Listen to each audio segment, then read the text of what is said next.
Alright folks, once again we have another long time coming video. So I'm going to start this one and end this one in the same way. For all the calories in, calories out zealots, just because you're in a deficit doesn't mean you're only burning fat. In this video, I'm going to discuss some strategies on how during your weight loss journey you can make sure the majority of it is coming from fat. So again, I reiterate, calories in, calories out is broad brush how it works. However, there's no guarantee that all those calories in your deficit are coming specifically from fat unless you do additional things to make it so. First and foremost of those things, when you're on a deficit, you'd better be lifting. Resistance training is one of the most powerful levers to retain lean mass when you're in a deficit, and so the deficit calories come from your fat mass. Among, of course, a myriad of other benefits. I mean, you should always kind of want to lift regardless of your goals, but in terms of making sure when you're losing weight, the majority of it comes from fat, that's probably your biggest lever there. In addition to your weight training, diet is a factor as well.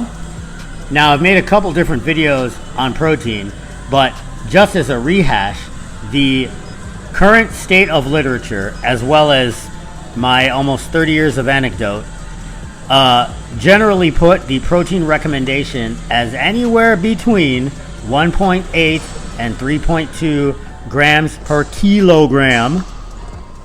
So a kilogram in American is 2.2 pounds. Or to make the math simple in imperial terms, just go between 1 and 2 grams per pound. 2 is a little bit on the high end, but it's all good. Now, for those of you that think that more protein drives more muscle growth, that simply isn't the case. While leucine may be an anabolic trigger of sorts, and you do need essential amino acids, there's a certain point at which you are replete because you can only build muscle so fast. And furthermore, again, protein is a substrate. It is building material. It is not the stimulus in of itself for growth. That's what the resistance training, that's what your lifting is. It's the stimulus, it's the signal. Next important consideration is how aggressive a cut you're doing. And that includes way more cardio than you can handle. The more aggressive the cut ends up being, the greater percentage of that deficit of calories is going to come from muscle tissue. Because if you crank up the intensity, whether it's in terms of diet or training, you simply can't use that much fat that quickly for energy. Sure, there's over twice the energy stored in a molecule of fat than there is a molecule of protein and carbs, but it's all bound up with lots of extra bonds and stuff like that. It's not freely available energy. Now wait a minute, what about fat burning workouts? I'm glad you asked, because this is actually my wheelhouse. But just because you're burning fat doesn't necessarily mean you're going to lose fat. There's a couple of reasons why. Let's get into that first before I explain to you how to burn fat to lose fat. Before you start going at me in the comments, calories in, calories out people, no, you cannot violate thermodynamics with fat burning workouts. 1000%. Just because you did an awesome fat burning workout at the gym, because you can do fat burning workouts, they exist, and I'm going to explain here shortly, doesn't mean that at the end of the day, at the end of the week, at the end of the month, at the end of your diet, you have actually lost any fat. A net reduction in energy balance is still required for you to do so. All manner of things can sideline your progress in this regard. Like for instance, you do a 45-minute fat burning workout, but then you think that justifies you eating a bunch of extra food. If fat burning type workouts aren't amenable to your diet psychology, for instance, and you overeat afterwards, then you're better off doing less work and maintaining a more controlled deficit in your diet than otherwise. And there's always the option of just playing the energy balance game. Some people don't do quote-unquote fat burning workouts at all. They just walk and lift and stick to their diet, and they lose weight just fine. So all that to say, even though I am a fat burning workout kind of guy, the use of fat burning workouts is completely unnecessary to burn fat. You can just play the energy balance game, walk, lift, and use diet adherence, and you'll lose fat just fine. It's more a matter of what training methods you're just more psychologically amenable to. Okay, so now that we've cleared the air that fat burning workouts aren't like some secret trick to like lose weight faster.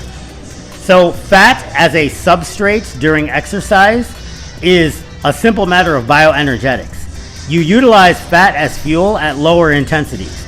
For most people, that means like just walking. And then gradually, as the intensity increases, you start using more and more carbohydrates for fuel until eventually that's the sole energy source. Of course, on the highest end, there's the creatine phosphate system, but that's not entirely relevant to this conversation. So, the increased utilization of carbohydrates as intensity increases is one of the reasons why you get tired faster the harder you work out. There are other factors involved as well, but in terms of just substrate for fuel, you have effectively limitless fat and only a certain amount of carbohydrates. So now, keeping that in mind, that should lead you to understand that there is a point at which we cross over from fat utilization to carbohydrate utilization. So if we want to stay in the fat burning zone, we need to do the majority of our work prior to that crossover point. This is why, folks, you got to get in shape before you get in shape. If we place a value at that crossover point in terms of percentage of VO2 max or wattage, it's generally pretty low for most people. Somewhere between 40 and 60% of their VO2 max, or around 2 watts per kilogram. So that means if you're a 220 pound person, 100 kilograms, and you're going 200 watts, and you're right at the point where you're doing the talk test and you're breathing hard, that's your inflection point. That's when you're right around 2 millimoles of lactate, or the crossover point where you're starting to preferentially utilize carbs instead of fats for energy. So what does that mean? Does that mean that when we're training really hard, we're not burning fat as fuel? Yes. That means we're using carbs as fuel. However, what that also means is that the more aerobic capacity we get, the further we can push this number to the right. So after increasing our aerobic capacity, instead of hitting the crossover point at like 200 watts or 2 watts per kilogram, we can hit it at 400 watts or 4 watts per kilogram, or something like 70-80% of our VO2 max.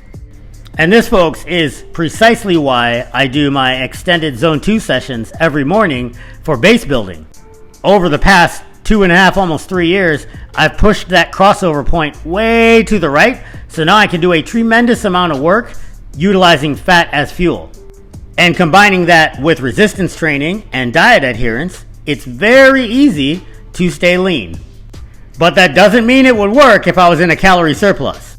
So, like I said at the beginning of this video, calories in, calories out is absolutely a thing. You cannot violate thermodynamics, and energy balance is how you lose weight. However, there are certain things that you're going to have to do to make sure that that weight that you lose isn't lean mass and it just comes from fat. So, it's going to sound funny coming from me, but don't overdo your cardio. Build up to it. You don't want too large a deficit. Ease into your diet as well for the same reason, right? Make sure you include resistance training in your program at least a couple times a week. Stay hydrated. Make sure you get adequate sleep for your needs. And above all else, folks, you got to remember that biology is action over time. That's why consistency is a superpower. The results will come, so stay in the fight. Thanks for watching.